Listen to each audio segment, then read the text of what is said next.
تازہ ترین ویڈیوز کے لیے چینل کو سبسکرائب کر کے بیل آئیکن اور آل نوٹیفیکیشن پر کلک کریں تاکہ آپ کو ملے ہر خبر سب سے پہلے۔ اور ناظرین آپ کو بتائیں، اسلام آباد میں مسلم لیگ نون کے وفاقی وزراء نے پریس کانفرنس کی، جس میں ملک میں حالیہ جاری لوڈ شیڈنگ میں کمی کا شیڈول پیش کیا۔ اس موقع پر سینئر رہنما شہد خاقان عباسی نے عوام سے لوڈ شیڈنگ پر معذرت کرتے ہوئے کہا کہ ملک میں کل سے لوڈ شیڈنگ میں کمی ہوگی، دورانیہ 3.5 گھنٹے تک رہ جائے گا۔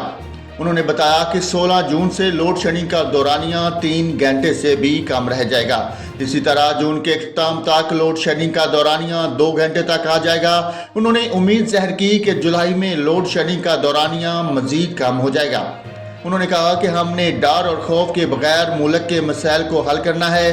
پیٹرولیم مصنوعات قوت خرید پر فروخت کی جائیں گی۔ پیٹرولیم مصنوعات قیمت خرید سے کم پر عوام کو دینا ہمارے لیے ممکن نہیں۔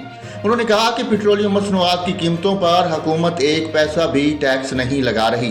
ہم بتائیں گے کہ 4 سال میں خرابیاں پیدا کرنے والا کون ہے۔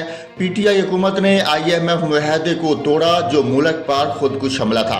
انہوں نے بتایا کہ اس وقت 4000 میگا واٹ کی کمی ہے۔ تمام بجلی کے پلانٹ چلا دیے جائیں تب بھی 27000 میگا واٹ تک نہیں پہنچ سکتے۔